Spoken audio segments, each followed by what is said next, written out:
Boa noite, queridos irmãos e irmãs. Feliz Ano Novo, inclusive. Eu quero também louvar ao Senhor pelo privilégio de poder ministrar a primeira mensagem do ano. É um grande privilégio. E eu quero te convidar para abrir a sua Bíblia na primeira mensagem do ano, no último livro da Bíblia. Vamos começar do final, né? Mais interessante. Então eu quero te convidar a abrir a sua Bíblia em Apocalipse, capítulo 21, bem do final mesmo. Apocalipse, capítulo 21, e nós leremos na voz do pastor Lucas, se não me falha o engano. Na voz do pastor Lucas, nós vamos ler do verso 1 até o verso 8.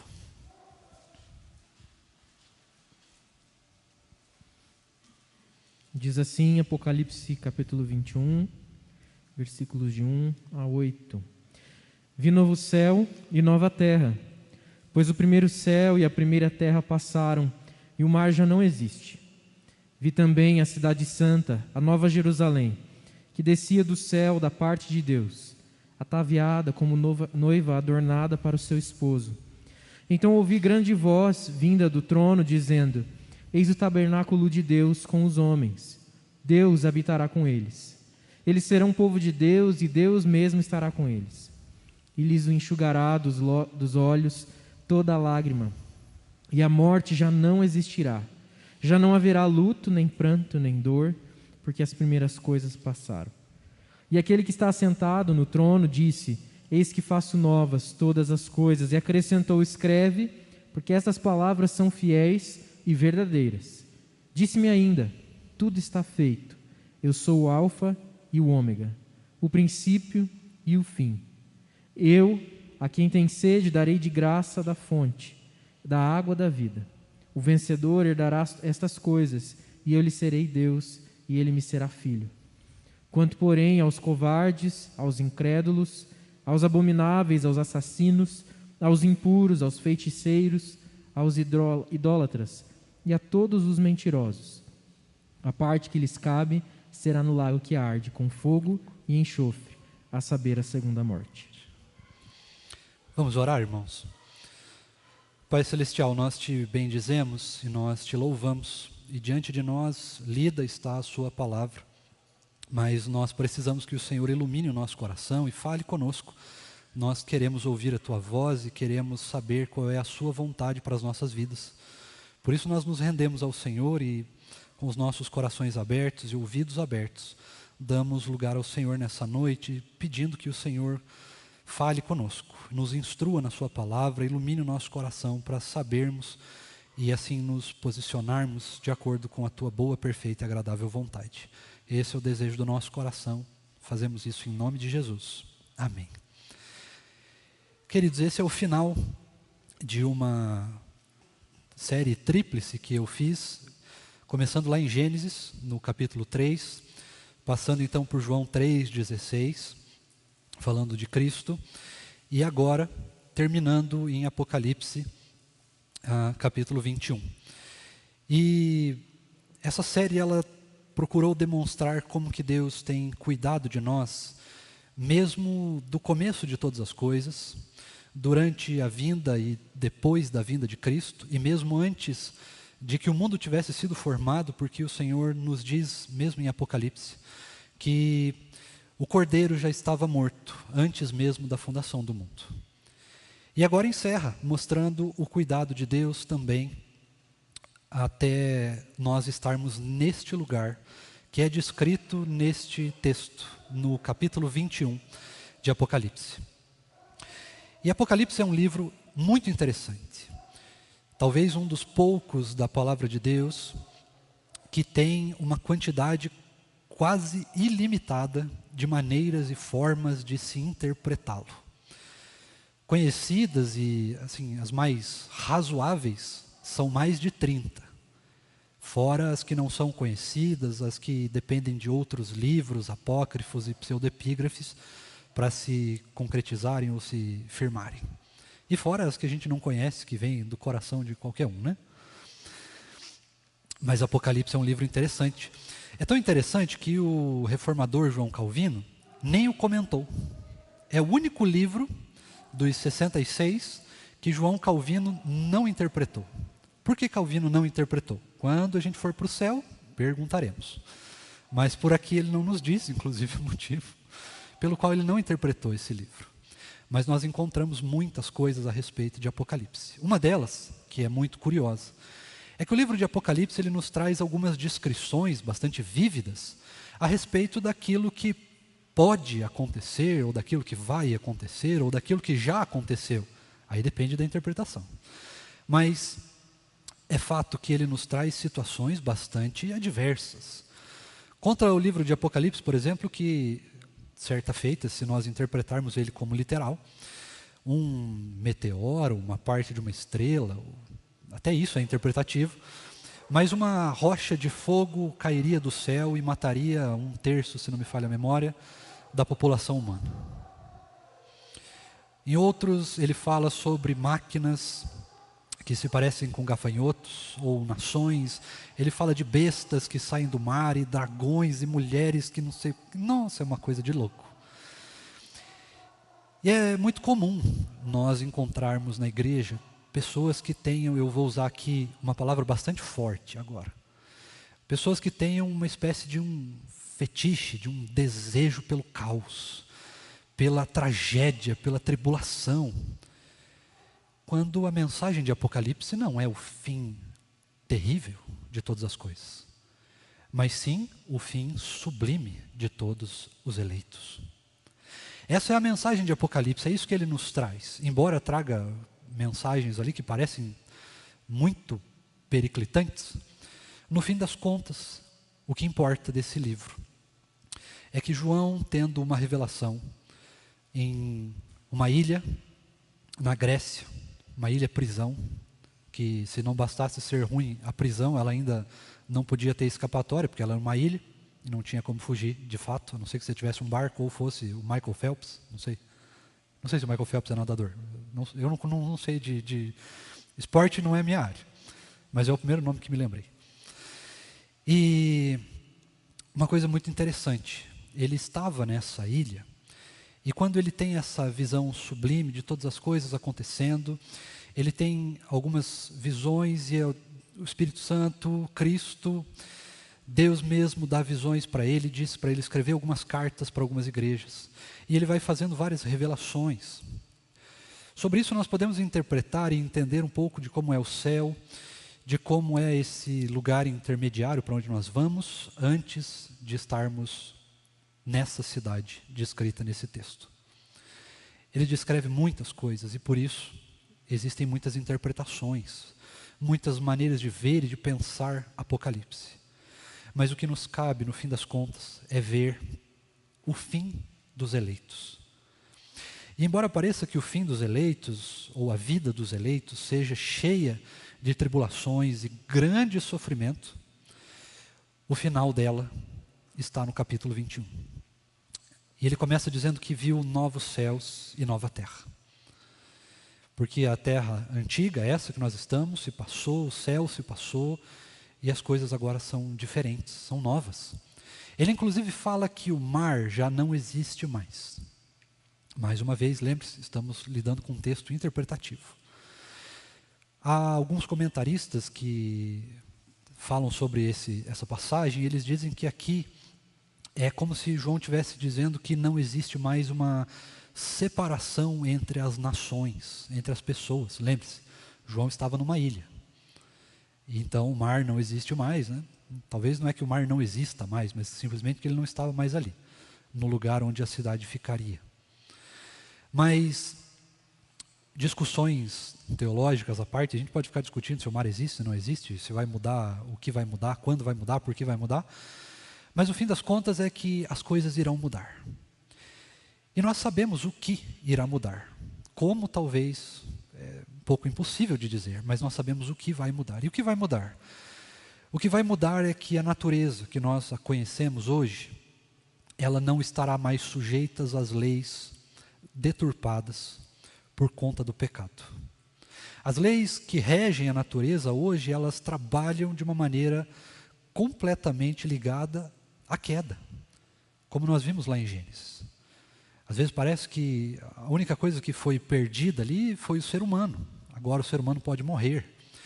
Mas no fim de todas as contas, acontece que a natureza, as leis perfeitas que Deus criou, se deturparam por conta do pecado. E nós somos resultados disso. Tudo que nós vivemos, tudo que nós vemos nesse mundo é resultado dessa queda. Se você olha para um governo e vê corrupção, resultado do pecado.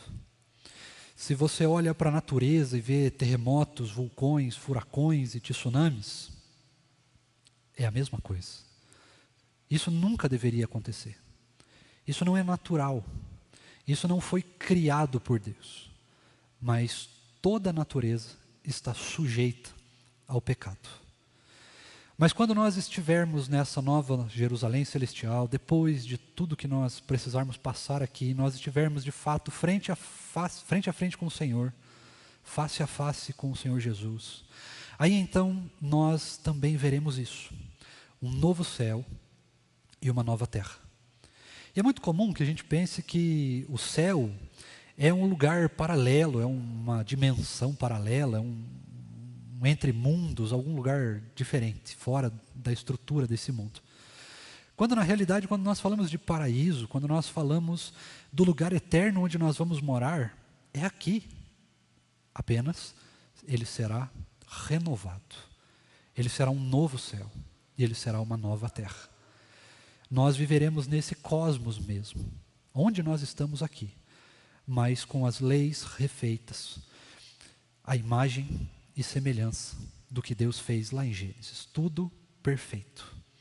Já não existirá mais morte, já não existirá mais o fim da vida como nós conhecemos, já não existirá mais as catástrofes naturais, ou seja lá o que o mundo está sujeito, seja da parte humana ou da parte natural.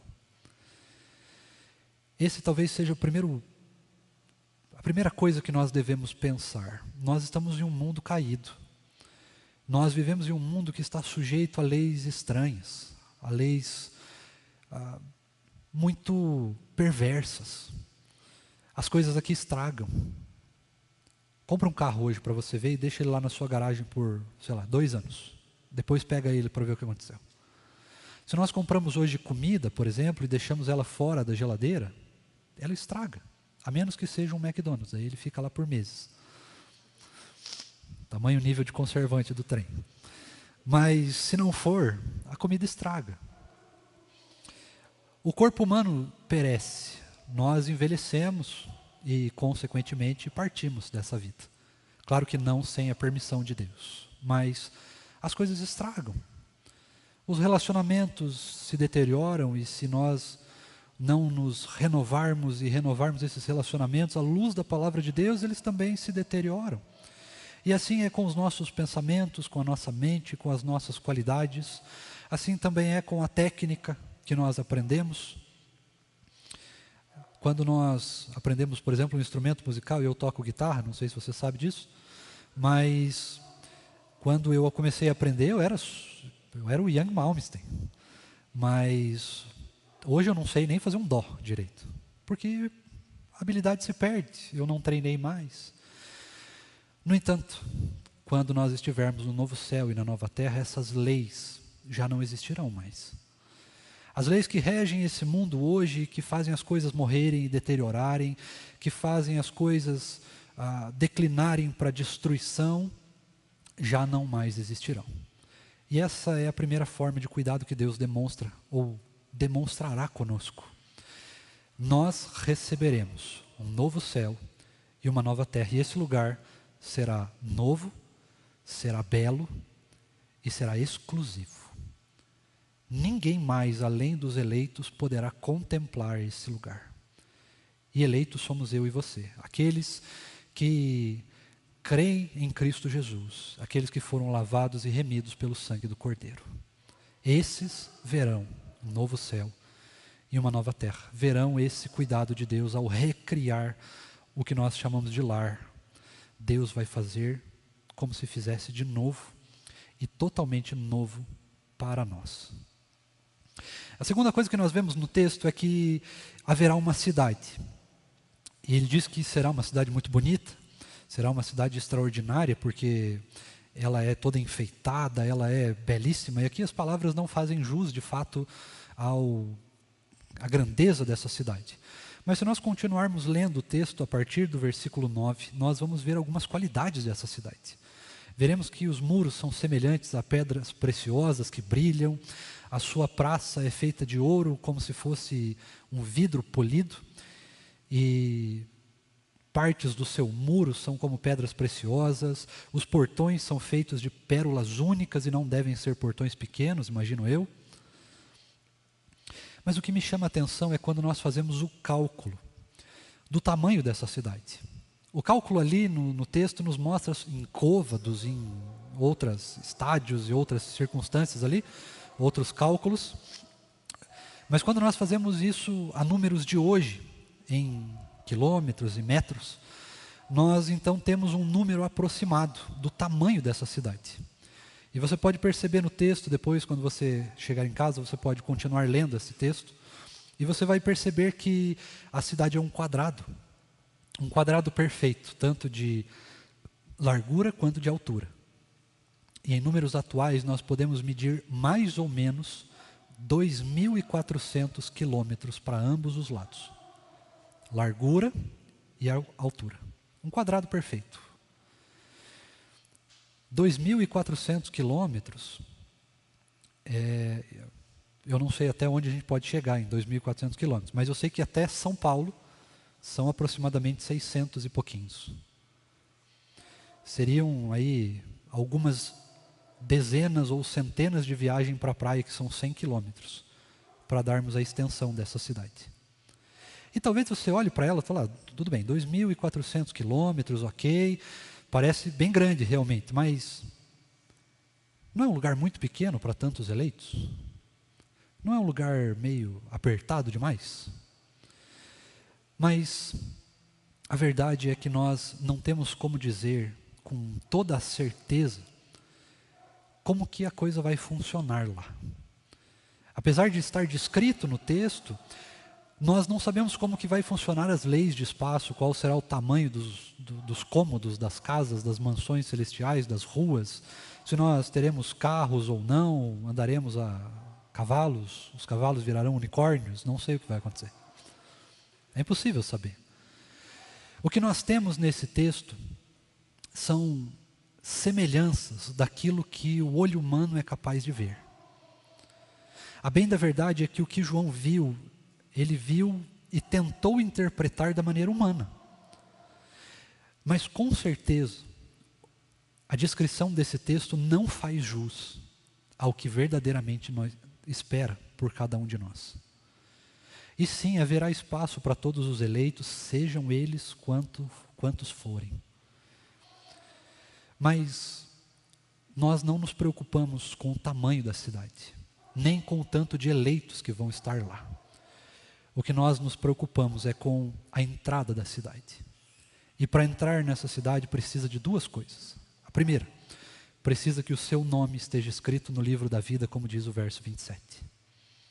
Segundo, para que o nosso nome esteja escrito no livro da vida, é preciso ter uma vida de devoção e crença naquele que pode, ou melhor, naquele que escreveu o nosso nome com o seu próprio sangue, Cristo Senhor. Se o nosso coração está inclinado à fé verdadeira em Cristo Jesus, e não aquela fé apenas pelo convencimento, então fique tranquilo com o tamanho da cidade, porque você estará lá e haverá lugar para você, assim como haverá para mim também. Haverá lugar para todos aqueles que creem em Cristo Jesus. Basta crer no Filho de Deus, naquele que é o Salvador das nossas almas, e então haverá espaço para nós, neste lugar. Novo céu, nova terra, e uma cidade que é mais do que imperial, mais do que sublime, mais do que extraordinária. Porque nesse lugar nós vemos então o segundo ponto de tudo que nós estamos vendo aqui. O primeiro é que nós teremos um novo lugar que é belo e exclusivo. E o segundo, a presença de Deus será total e ilimitada para cada um de nós. Deus morará conosco, como nos diz no versículo 3. Ele estará lá, presente, continuamente, sem barreiras. E aí talvez você pense, puxa vida, mas como assim barreiras? Hoje existe uma barreira simples. A barreira é o nosso pecado. Diz a palavra de Deus que aqueles que veem o Senhor sem estarem no estado de glória, aqueles que veem o Senhor como nós estamos aqui, na naturalidade do nosso corpo, morrem. Porque o Senhor não se apresenta, não é possível contemplar a presença de Deus com totalidade, por conta do pecado. Mas haverá um dia em que nós vamos poder desfrutar disso, da presença total de Deus. Hoje nós temos apenas algumas gotas. Lembra aquele hino que diz chuva de bênçãos? Gotas apenas nós temos, né? Mas um dia, não serão gotas nem tampouco uma tempestade, mas será a infinidade da presença de Deus que inundará constantemente a nossa vida. E é muito comum, queridos irmãos, que nós hoje cunhamos algumas frases, pensemos em algumas frases que demonstram a nossa carência da presença de Deus. Não é verdade, quando nós vamos, às vezes, para o louvor, ou quando nós começamos um culto, nós pedimos, hoje em dia talvez não seja tão comum, mas antigamente era mais comum, que as pessoas começassem a orar e falando, Senhor, nós agora entramos na Tua presença, como se antes nós não estivéssemos. Como se a presença de Deus estivesse ligada a um lugar ou algum tipo de estado de espírito ou alguma pessoa que é mais próxima ou menos próxima de Deus. A presença de Deus está em todos os lugares, mas é bem verdade que nós não podemos desfrutar dela na sua totalidade, pelo menos não por enquanto. Mas a nossa vida, a nossa caminhada, os nossos desejos, os nossos pensamentos, sempre nos levam a essa carência, a carência da presença de Deus. Nós temos necessidade da presença de Deus. Há um texto que diz, todos pecaram e destituídos estão da glória de Deus. Mas um dia restaurados, nós estaremos nesse lugar e poderemos desfrutar dessa presença sem as barreiras que hoje são imputadas a nós. São colocadas para que nós não morramos na presença de Deus. E se é tão bom estarmos nesse momento desfrutando da presença de Deus, ainda em gotas, aqui num culto público, ou quando você está no seu quarto, ou quando você está num culto público, num culto particular, ou quando você está ouvindo algum louvor no seu carro, ou na sua casa. É tão bom estar no nosso momento de meditação recebendo gotas da presença de Deus, como é bom.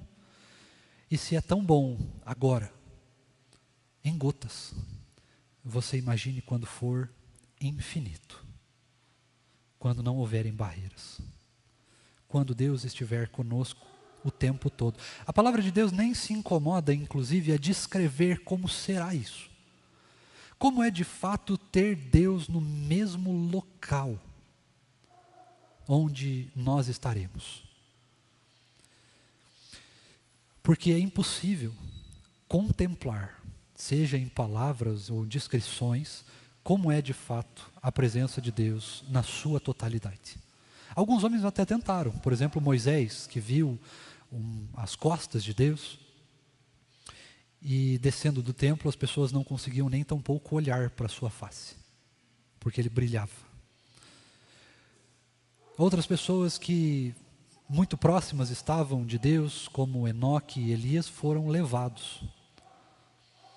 E assim nós temos outros relatos. O próprio apóstolo Paulo nos descreve em certa feita que ele ou alguém foi arrebatado e foi ao terceiro céu, mas ele não contou como que foi, quem foi, por que foi, o que viu, o que deixou de ver.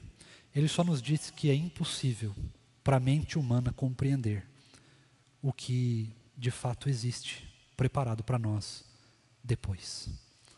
Aqui nesse texto e em tudo que nós fazemos, todas as nossas descrições, pregações, em tudo que está escrito, cantado, poetizado sobre o céu, não chega nem perto do que de fato nós testemunharemos lá. Mas o segundo demonstrativo do cuidado de Deus é que hoje nós recebemos apenas algumas gotas da presença dele, e elas nos são suficientes, pelo menos por enquanto. Mas depois, o Senhor vai derramar completamente a sua presença, sem barreiras, ou seja, nós teremos um acesso ilimitado e indescritível à pessoa de Deus. Imagina quanto é isso? Imagina que nós vamos precisar da eternidade inteira para conhecer o Senhor, e ainda assim isso é impossível. A presença de Deus é constante na sua vida e na minha. Ainda que seja em gotas, hoje nós buscamos o sobrenatural de Deus. Nós buscamos coisas sublimes de Deus. E não é errado buscar coisas sublimes de Deus, o sobrenatural de Deus, ele está aí. Agora, quando nós pensamos no que nós podemos receber, ainda que seja muitas gotas, não é nada comparado com o que o Senhor tem preparado para nós. A terceira coisa que nós vemos nesse texto é que o Senhor Jesus nos demonstra, ou demonstra ao apóstolo João, uma coisa inacreditável. O fim completo, a extirpação final do sofrimento. Já não haverá mais morte, nem pranto, nem choro, nem lamento, nem dor. A palavra de Deus nos conta que o Senhor Jesus mesmo, pessoalmente, enxugará dos nossos olhos toda lágrima, quando nós estivermos lá. Mas isso não quer dizer que Ele não possa também enxugar as nossas lágrimas agora, ou não pelo menos estar conosco no momento que nós derramamos as lágrimas diante do Senhor, ainda que seja naquele momento em que ninguém mais está olhando. Ainda que seja naquele momento que você percebe talvez estar sozinho. Quando as lutas e as tribulações, as dores desse mundo te afligem de tal maneira e te aprisionam num casulo de trevas. Ainda nesse momento, o Senhor estará com você, preparando esse momento. E talvez dizendo para você, olha, agora é importante que você chore. Agora é necessário que isso aconteça. Mas haverá um dia que eu pessoalmente vou enxugar dos seus olhos toda lágrima. E já não haverá mais morte, nem pranto, nem lamento, nem dor. Ainda que nós entremos no fundo do poço, e quando nós estivermos nos afogando no fundo do poço, nós descobramos que tem um alçapão que dá para o porão do poço. E que quando nós entrarmos no porão do poço, nós vamos encontrar uma porta que leva à masmorra do poço. Não importa o quão profundo seja o sofrimento desse mundo, não importa o quão indizível seja a dor desse mundo. Porque quando ela passar, ainda que seja pela volta de Cristo, ou pela morte terrena desse mundo, pelo fechar do véu dessa realidade, nós estaremos de pé diante de Cristo Jesus, e Ele pessoalmente vai tratar do nosso sofrimento. Hoje a gente procura psicólogos, não é verdade? Ou nós procuramos amigos, ou nós procuramos pastores, irmãos em Cristo, pessoas que podem nos aconselhar à luz da palavra de Deus. Mas um dia será o próprio Senhor Jesus quem nos aconselhará à luz da sua própria palavra. O fim do sofrimento é o que aguarda os eleitos de Deus na Nova Jerusalém Celestial. E por fim, eu quero encerrar. No versículo 8 tem uma lista, tenebrosa essa lista, uma lista terrível de ações que não condizem com o céu.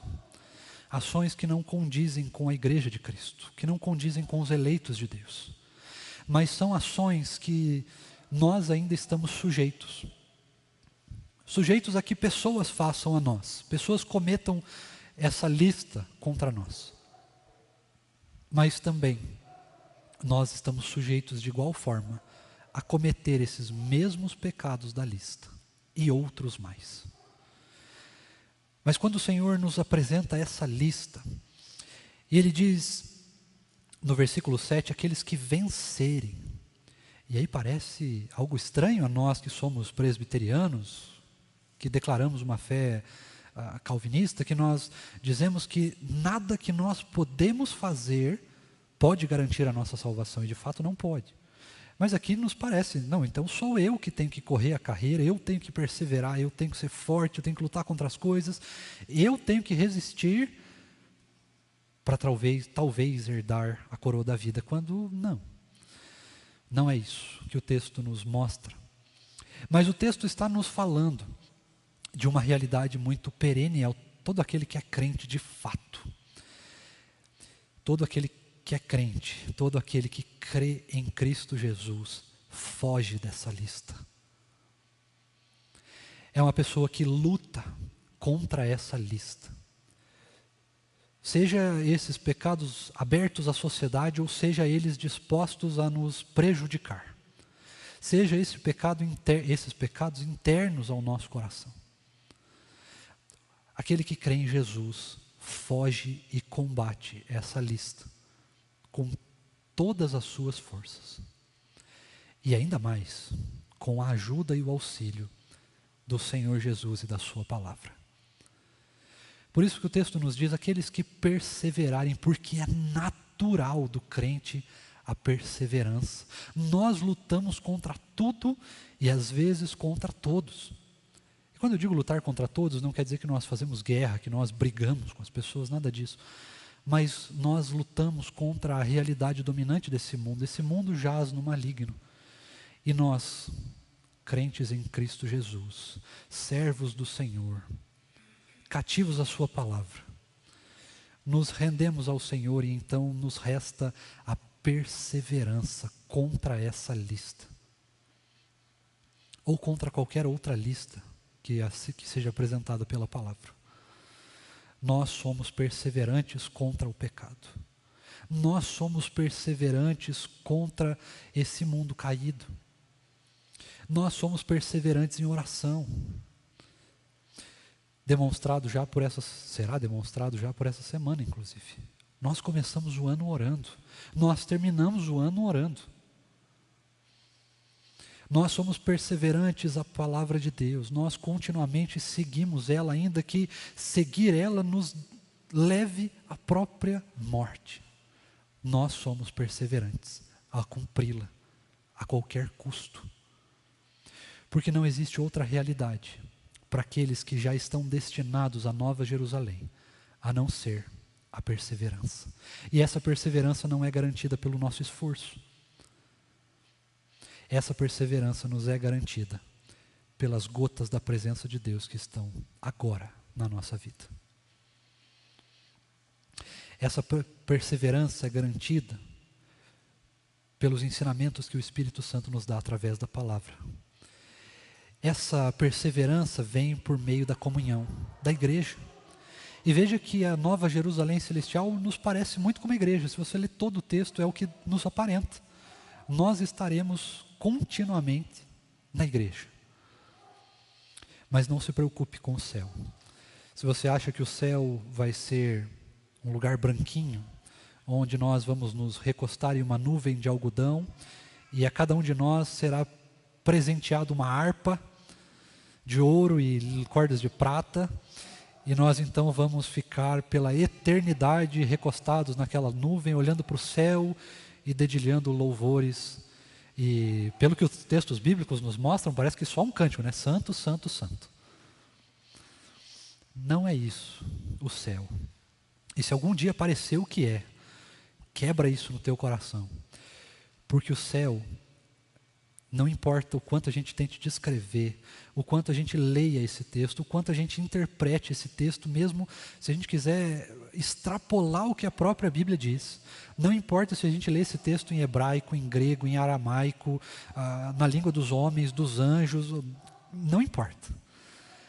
Não é possível descrever com exatidão aquilo que está preparado para aqueles que creem em Cristo Jesus. E aí minha pergunta final, você crê em Cristo Jesus? Porque está começando mais um ano. E 2020 não foi um ano assim muito não foi aquele ano, vamos dizer assim. E 2021, vamos falar bem a verdade, a gente não sabe o que vai acontecer. Tem muitos desejos, a gente quer muita coisa, mas a gente não sabe o que vai acontecer. Mas tem uma coisa que nós sabemos. Aqueles que creem em Cristo Jesus serão perseverantes. E agora que estamos começando o ano, é momento de fazermos as nossas listas de regimes, né, Pastor Lucas? E outras coisas mais, outros desejos que precisam ser cumpridos, outras metas. Mas a verdade, queridos, é que a meta que nós devemos ter como cristãos é sermos a cada dia mais parecidos com o Senhor Jesus. Tudo que vier além disso seja lucro, tudo que vier além disso, glória a Deus. Mas que o desejo do nosso coração seja exclusivamente sermos servos de Cristo Jesus, servirmos a boa, perfeita e agradável vontade de Deus e estarmos a cada dia com o coração pensando nisso. Eu quero ser mais parecido com o Senhor Jesus. Feliz Ano Novo e que assim Deus nos abençoe. Amém.